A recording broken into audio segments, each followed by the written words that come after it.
top story. Reaction.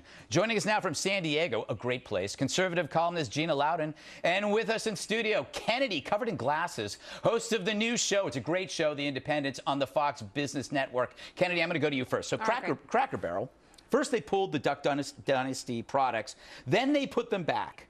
Should they just make up their minds? What's going on here? Well, I mean, they're terrified, and that's unfortunately what happens when you get mired in issues like this. Yeah. Instead of having a civil and interesting discussion about it, you have the outraged police on both sides that just try and out-scream each other. And now we've made the strangest allies of Phil, of course, and Alec Baldwin. Yeah, isn't it weird?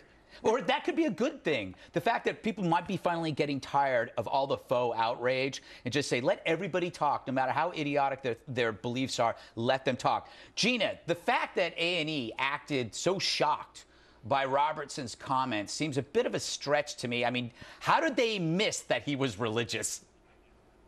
Yeah, I don't know, because I can honestly tell you I've never watched a full episode of Duck Dynasty, but I can tell you that I've seen videos of him preaching. I don't know how they missed it, and I think this is all beginning to look a little bit feigned, and I think it's kind of sad because, as Kennedy pointed out, there was such an opportunity for real conversation and dialogue here, and instead of that, they're just trying to outrage each other. And when you look at the fact that A&E, for example, over the weekend ran a 35-hour Duck Dynasty marathon, I'm kind of questioning how ashamed and how outraged they really are by Phil Robertson's actions. That's a good point, Kennedy. In a way, it seems to me like Robertson is winning this because A&E is hurting their credibility by suspending him while playing, what, 35 hours of the show? Yeah, maybe it's like, you know, people know that this is the very last they'll have of Phil. Yes. So they'll tune in droves. People are so desperate to see the entire family together, maybe for one last time. Exactly. So, in that sense, it's pretty brilliant marketing.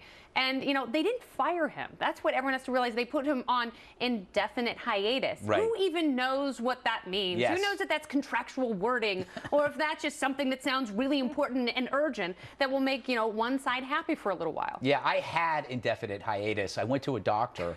You took had 4 weeks. The mesh put in surgically, right? Exactly, Yeah. the surgical mesh.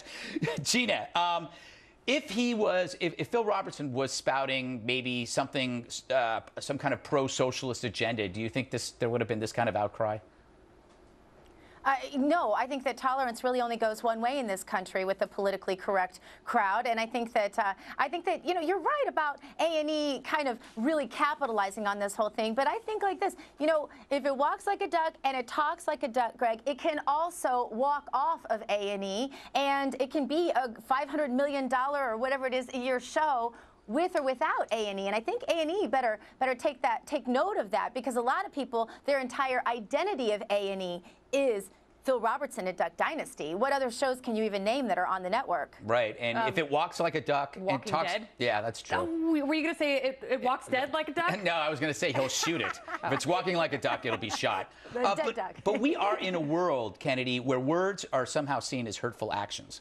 That's the dangerous part, because Wittgenstein said words are deeds. Yes, and they aren't. Contrary to the Crucible. Are they, though? I mean, is what we say so hurtful? Can we truly malign and wound other people? You know, ask Mel Gibson. He had to go to rehab. So did Michael Richards. And, you know, maybe that's where they went wrong, is they apologized. Yeah. And in the modern era, it seems like the person who apologizes last gets to stay in office or in power or on TV. So maybe Phil is right to stand his ground. I don't agree with what he said. Right. But I don't really think that's the point of the fallout from the Duck Dynasty tragedy 2013. Yeah, I think that the message I get is something of, it's not a First Amendment issue, it's a repressive tolerance issue. It's that these companies react in fear of what might happen if activist groups target them, not about they don't think about their fans, they think about fear. Gina, I have a question for you. You said you don't watch Duck Dynasty. That's what I find so interesting about this, is that if you didn't have Duck Dynasty, no one would know who Phil Robertson is. So he's not really that obtrusive. He's not out there walking the streets screaming his beliefs. Right, and Duck Dynasty and A&E knew exactly who Duck Dynasty were before they ever brought them on. You know, I think what A&E, their miscalculation here that was dangerous, I think they thought they were going to have a Honey Boo Boo and they could just go make fun of this hillbilly family. But what they didn't understand was America might watch Honey Boo Boo to laugh at that family, and that's frankly a little bit sad. But I think America watched Duck Dynasty because there was something they related to there. And I think that's where they miscalculated. They relate to the hair. I think that was the unsung part. And the beards. Yeah, the beard. In You look good with 2013. that. That's true. Beards are coming back. All right. Ladies, thanks a lot.